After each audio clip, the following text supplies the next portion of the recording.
책과 풍경이 있는 다올 책 사랑방입니다. 오늘은 아주 특별한 책을 들고 왔는데요. 반드시 읽어야 할 한국 대표 단편 집이네요. 출판사 진문출판사에서 나온 거고요.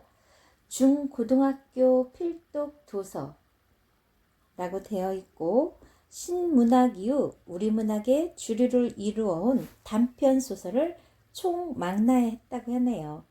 이 책 한 권으로 한국 문학의 전부를 알 수 있다고 할 만큼 아주 유명한 내용들이 들어있죠. 김동인의 감자, 붉은산, 현진건의 빈처, 운수 좋은 날, 염상섭의 표본실의 청가구리, 두파산, 나도양의 물레방아, 채만식의 논이야기, 이효석의 메밀꽃, 이상의 날개, 최서혜의 탈출기, 김유정의 소나기 동백꽃, 김동리의 등신불 바위, 황순원의 소나기 학, 오영수의 갯마을. 이 중에서 오늘은 초등학교 6학년 교과서에도 실려있는 소나기에 대해서 들려드릴게요. 우선 작가와 작품에 대해서 조금 이해를 해보는 것도 좋겠죠. 황순원은 1915년에 태어났고 소설가, 평남 대동 출생이에요. 와세대 대학 영문과를 졸업했고 대학 교단에 오래 봉직하고 있어요. 주요 작품으로는 단편 소설로 별, 독 짖는 늙은이, 목너미 마을에게, 고개사, 학 등이 있고 장편 소설로 나무비탈에 서다, 카인의 후예, 1월, 움직이는 성 등이 있으며 시집으로 골동품이 있다고 합니다. 황순원은 잡문을 쓰지 않는 작가로 유명하죠. 또한 신문소설도 한 번도 쓴 적이 없어요. 그는 문자 그대로 순수 문학을 계속해왔고 지주파로서의 자세를 견지해왔어요. 초기에는 모더니즘 계통의 시를 발표했으며 그 환상적이며 심리적인 영향의 단편들을 썼죠. 일제의 한글 말살 정책 아래서 향리에 숨어 창작에만 전념했고 해방 후엔 청초한 수채화 같으면서도 인간미가 서린 단편들을 속속 발표했어요. 카인의 후예와 나무들 비탈에 서다의 두 장편으로 실존주의 계열의 문제성을 던져 큰 파문을 일으켰던 단편인 소나기는 국제적인 평판을 얻은 바 있죠. 자, 소나기. 뛰어나게 세련된 문체와 서정적인 분위기의 치밀한 묘사로 완벽한 단편이라는 평을 들은 소설입니다. 학, 군더더기 하나 없이 짜여진 간결한 단편이죠. 비극적인 상황을 아름다움으로 승화시켜 놓고 있어요. 자, 지금부터 소나기 내용 들려드릴게요.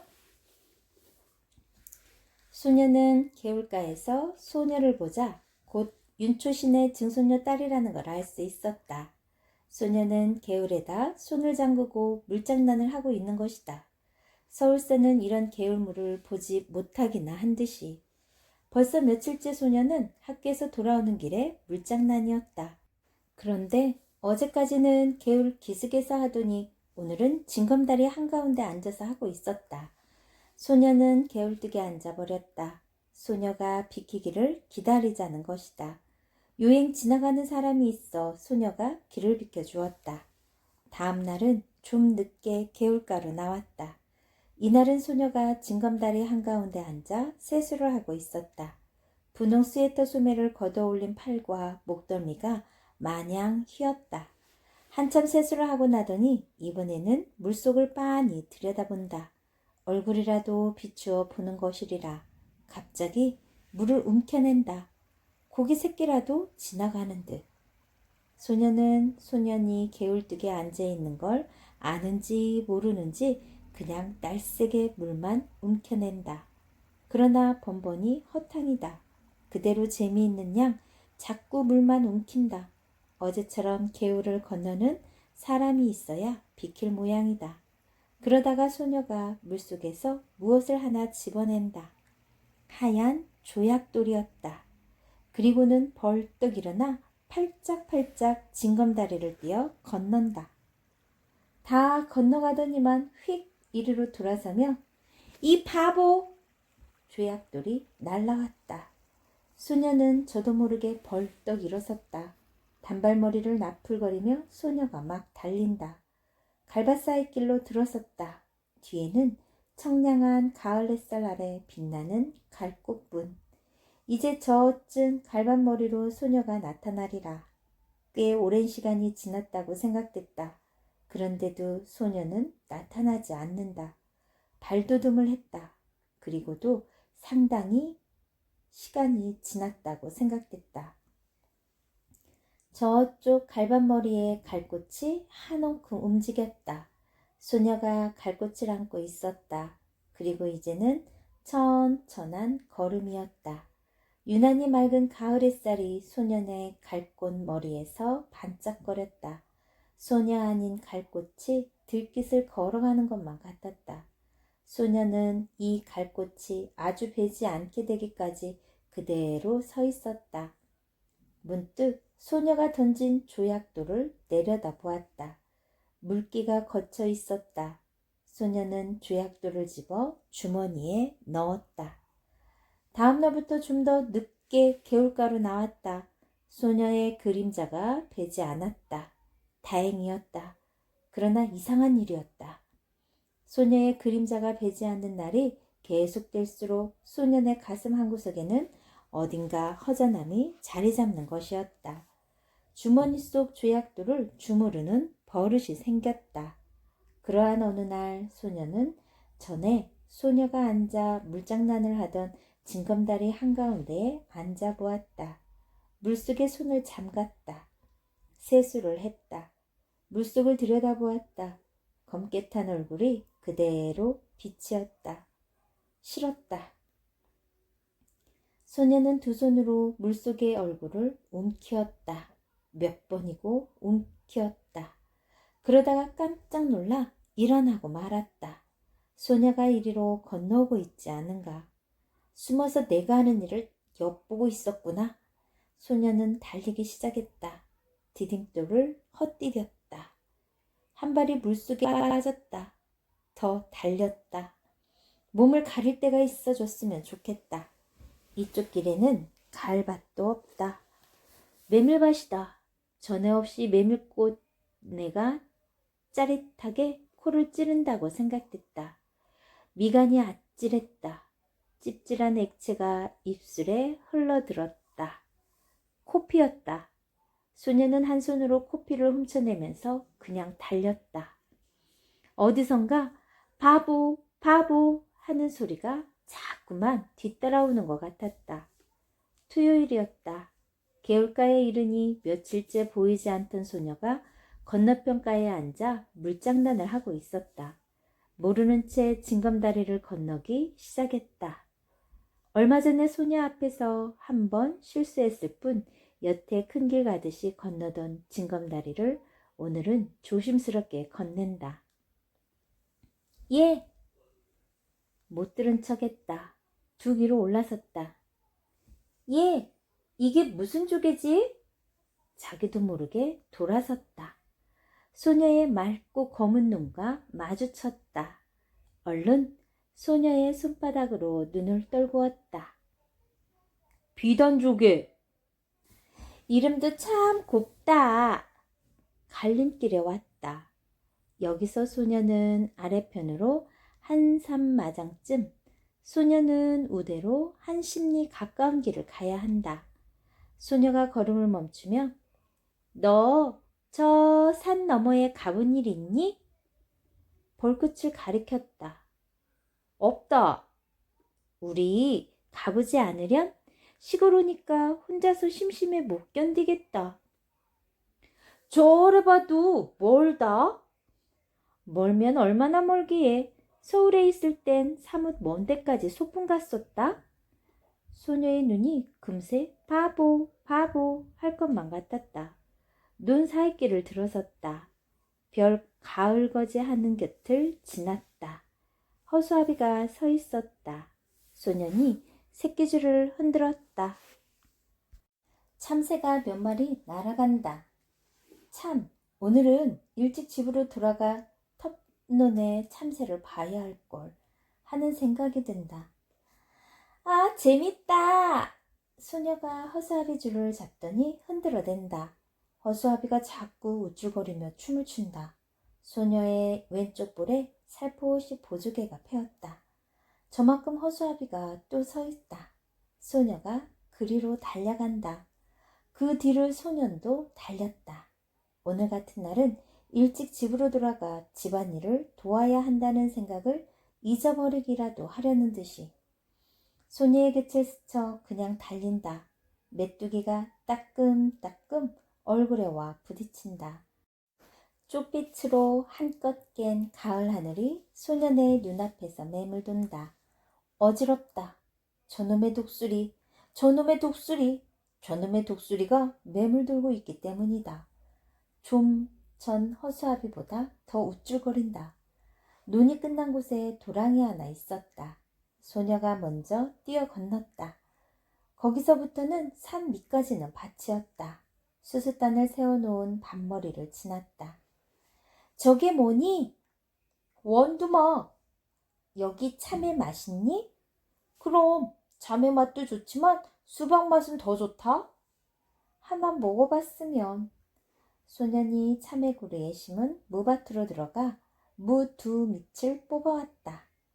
아직 밑이 덜 들어 있었다. 입을 비틀어 팽개친 후 소녀에게 한 개 건넨다. 그리고 이렇게 먹어야 한다는 듯이 먼저 대강이를 한 입 베물어낸 다음 손톱으로 한도리 껍질을 벗겨 우적 깨문다. 소녀도 따라했다. 그러나 새 입도 못 먹고 아, 맵고 지려 하며 집어던지고 만다. 참 맛없어 못 먹겠다. 소년이 더 멀리 팽개쳐 버렸다. 산이 가까워졌다. 단풍잎이 눈에 따가웠다. 야! 소녀가 산을 향해 달려갔다. 이번은 소년이 뒤따라 달리지 않았다. 그러고도 곧 소녀보다 더 많은 꽃을 꺾었다. 이게 들국화, 이게 쌀이꽃, 이게 도라지꽃. 도라지꽃이 이렇게 예쁜 줄은 몰랐네. 난 보랏빛이 좋아. 그런데 이 양상같이 생긴 노란 꽃이 뭐지?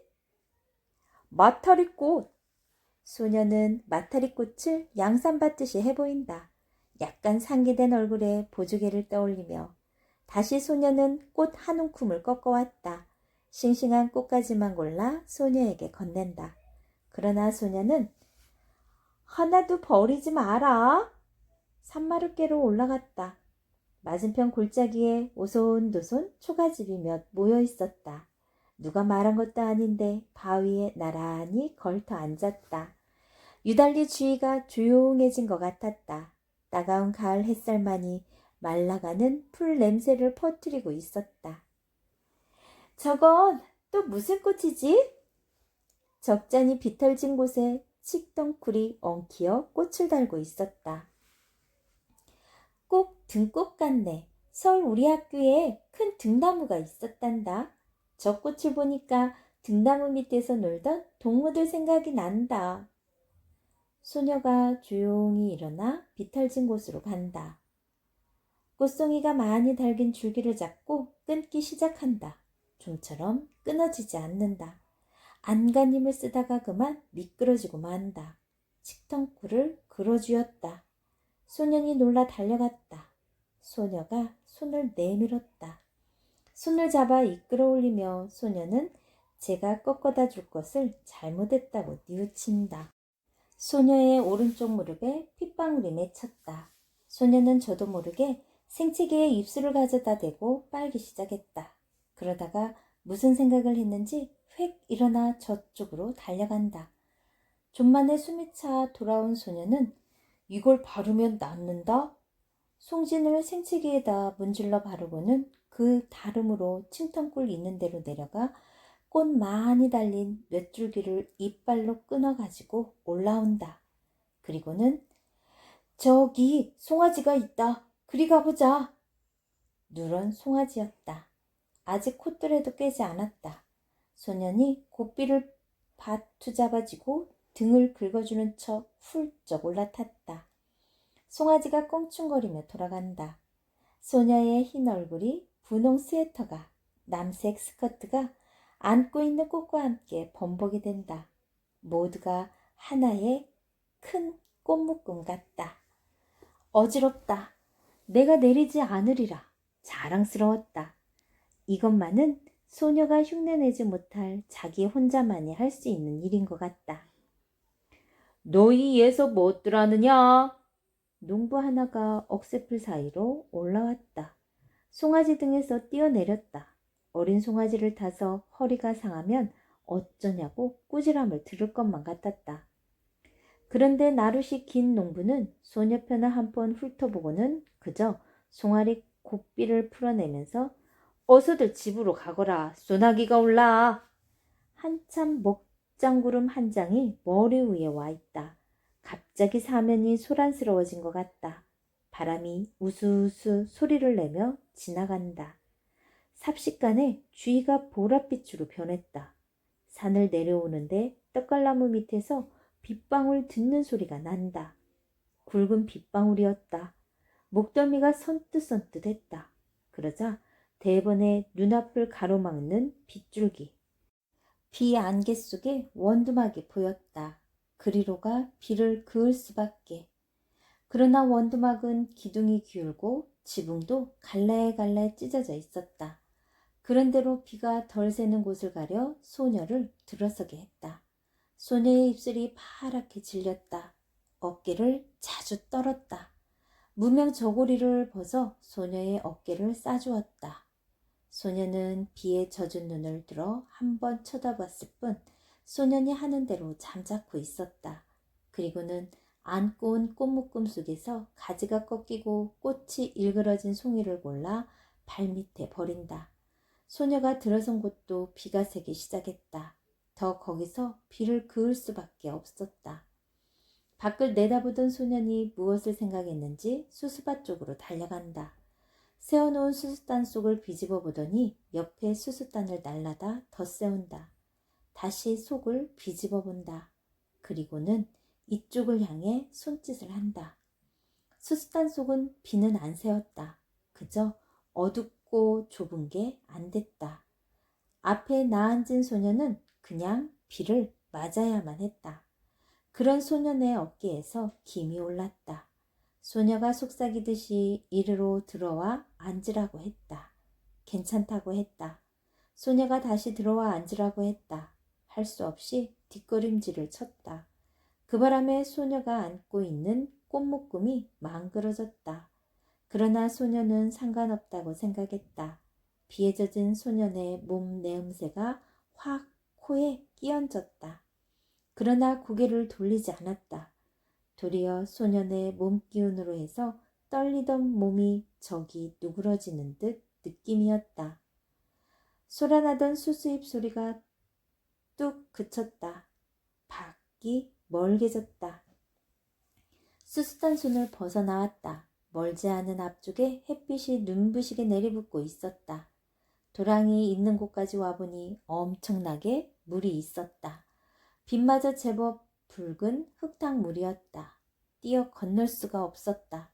소년이 등을 돌려댔다. 소녀가 순수히 엎이었다.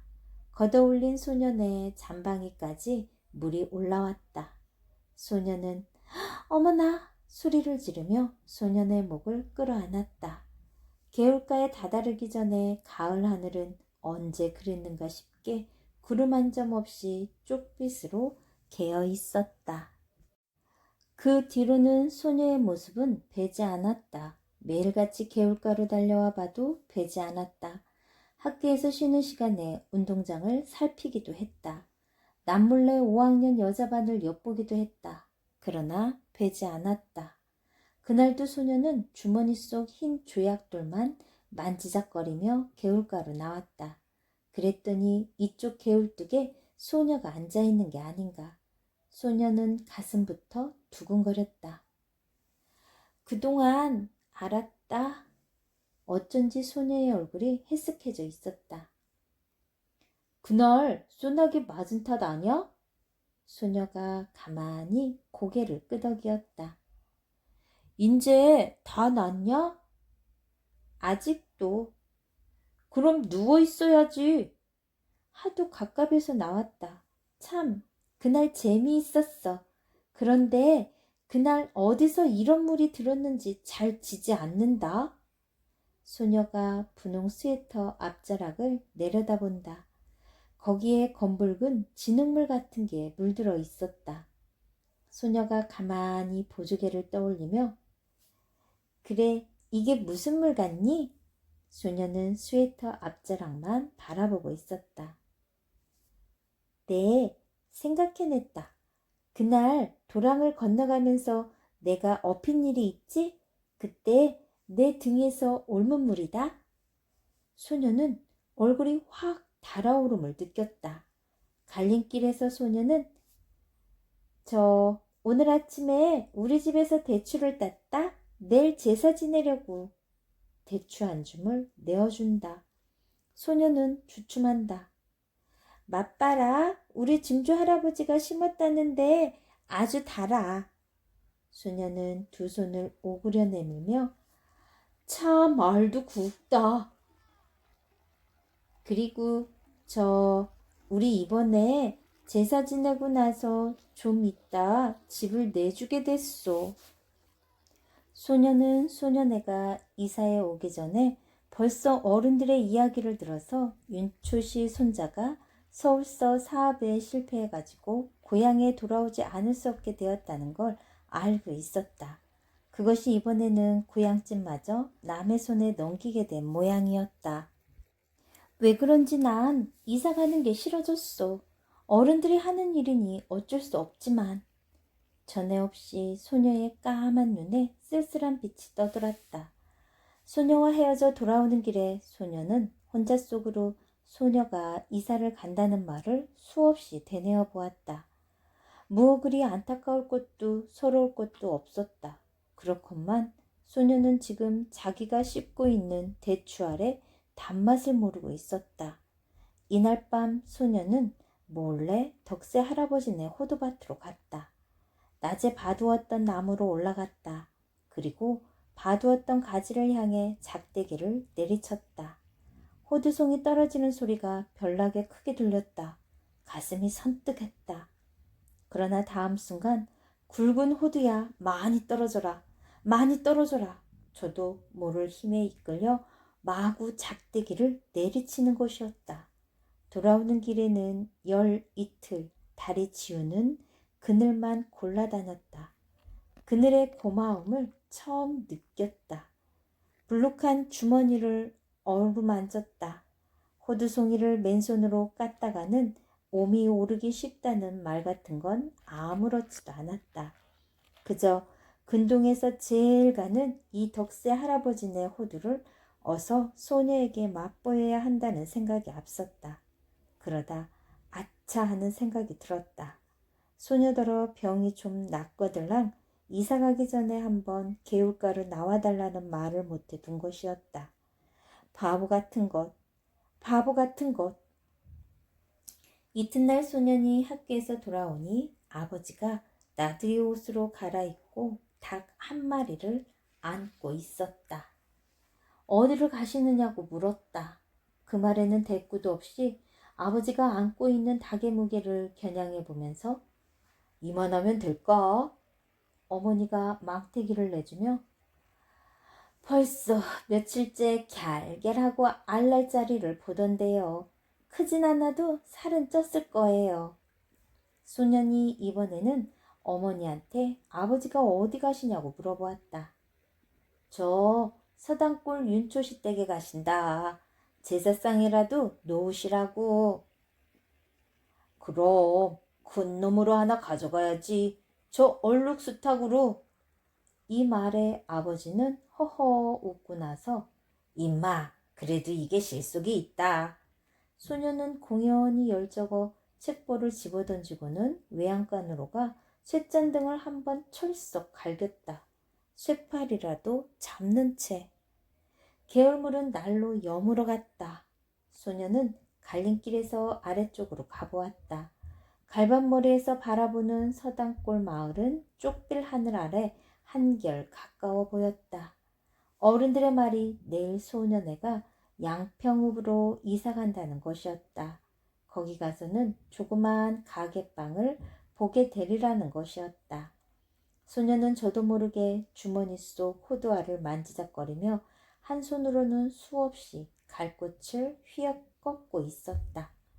그날 밤 소녀는 자리에 누워서도 같은 생각뿐이었다. 내일 소녀네가 이사하는 걸 가보나 어쩌나, 가면 소녀를 보게 될까 어떨까. 그러다가 까무룩 잠이 들었는가 하는데 참 세상 일도. 말 같던 아버지가 언제 돌아왔는지 윤초식 댁도 말이 아니야. 그 많던 전답을 다 팔아버리고 대대로 살아오던 집마저 남의 손에 넘기더니 또 악상까지 당하는 걸 보면. 난포풀 밑에서 바느질감을 안고 있던 어머니가 증손이라곤 계집애 그의 하나뿐이었지요. 그렇지. 사내에 둘 있던 건 어려서 잃어버리고. 어휴, 어쩌면 그렇게 자식복이 없을까. 글쎄 말이지. 이번엔 꽤 여러 날 앓는 걸 약도 변변히 못 써봤다는군. 지금 같아선 윤초 시내도 대가 끊긴 셈이지. 그런데 참 이번에 계집엔 어린 것이 여간 잔망스럽지가 않아. 글쎄 죽기 전에 이런 말을 했다지 않아? 자기가 죽거든 자기 입던 옷을 꼭 그대로 입혀서 묻어달라고.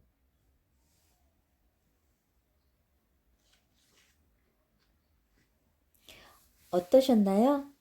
선생님이 이 소나기는 중학교 때 처음 읽은 것 같아요.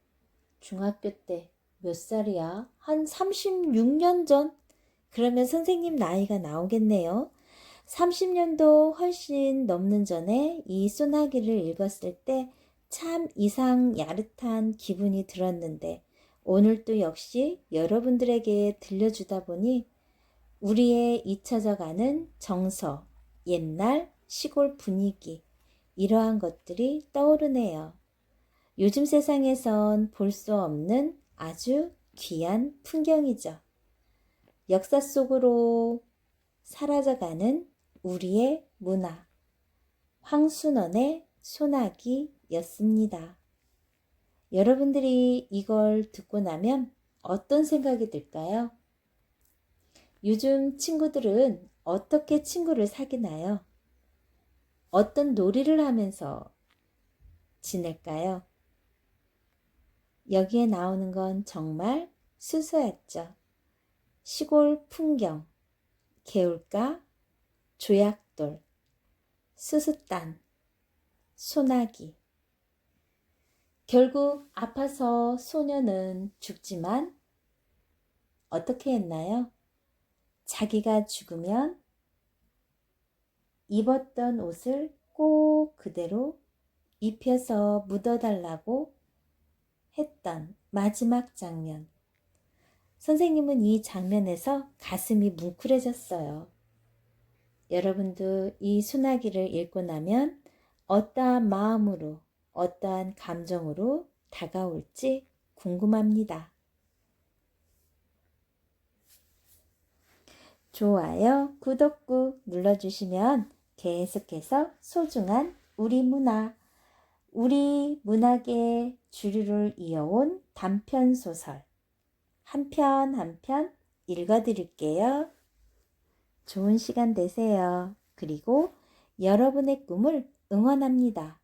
앞으로 어떻게 하면 살아가면 좋을지 UN 미래보고서 2045를 꼭 한번 들어보세요. 여러분 세대에게는 꼭 필요한 정보이니까요.